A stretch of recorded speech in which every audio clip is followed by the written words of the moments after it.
कि महाराष्ट्र में एक बार फिर से लॉकडाउन को लागू कर दिया गया है पहले की तरह। जी हां, आपको बता दें कि 31 जुलाई तक ये लॉकडाउन रहने वाला है और सरकार ने बेहद कड़े नियम और नई शर्तें लागू कर दी हैं। दोस्तों, आप सभी को बता दें कि मिशन बिगिन अगेन के तहत राज्य सरकार के सभी विभागों को पहले जारी की गई गाइडलाइंस का सख्ती से पालन करने के निर्देश भी दे दिए गए हैं। लॉकडाउन के दौरान अब तक जिस तरीके से जरूरी वस्तुओं की दुकानें यानी कि दूध, सब्जी और दवाइयां खुलती रहती थी, उसी तरीके से उन्हें छूट जारी कर दी जाएगी।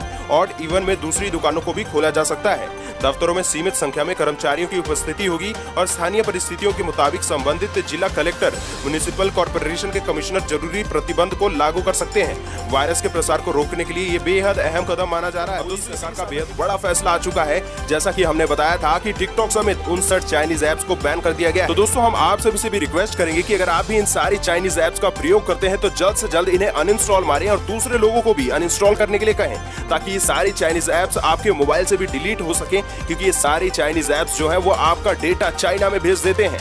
जी हाँ, एक बेहद बड़ा खतरा ये भारत के लिए साबित हो सकता है, तो जल्द से जल्द इन्हें डिलीट कर दें। अब दोस्तों, अगली बड़ी खबर है कि चीन के साथ जारी सीमा विवाद के बीच भारतीय नौसेना ने हिंद महासागर में अपनी निगरानी भी बढ़ा दी है। बता दें कि भारतीय नौसेना तेजी से विकसित हो रहे क्षेत्रीय सुरक्षा के मद्देनजर अमेरिकी नौसेना और Japan maritime self defence force जैसी विभिन्न अनुकूल नौसेना बलों के साथ अपने परिचालन सहयोग को भी बढ़ा रही है। आप सभी जानते हैं कि चाइना का हम कभी भी भरोसा नहीं कर सकते हैं। कब वो किस तरीके से भारत पर हमला कर दे, किस चीज से हमला करेगा, ये किसी को भी नहीं पता है। तो इसकी खबर ये है कि भारत चीनी सीमा विवाद पर जो भी कुछ यहाँ पर हो रहा है, उसी बीच यहाँ पर 6 राफेल लड़ाकू विमान जो है वो 27 जुलाई तक भारत में पहुंचने की उसकी संभावना जताई जा रही है। ये विमान पहले मई में पहुंचने वाले थे, लेकिन कोरोना वायरस से उत्पन्न हुई स्थिति के चलते ये समय पर भारत को नहीं मिल सके। और आपको बता दें कि सूत्रों ने बताया है कि फ्रांस से उड़ान भरने के बाद ये विमान भारत के अंबाला शहर स्थित एयरफोर्स स्टेशन पर लैंड करने वाले हैं। पहले 4 राफेल विमान आने वाले थे, लेकिन बताया गया है कि अब 6 विमान भारत पहुंचने वाले हैं। अब दोस्तों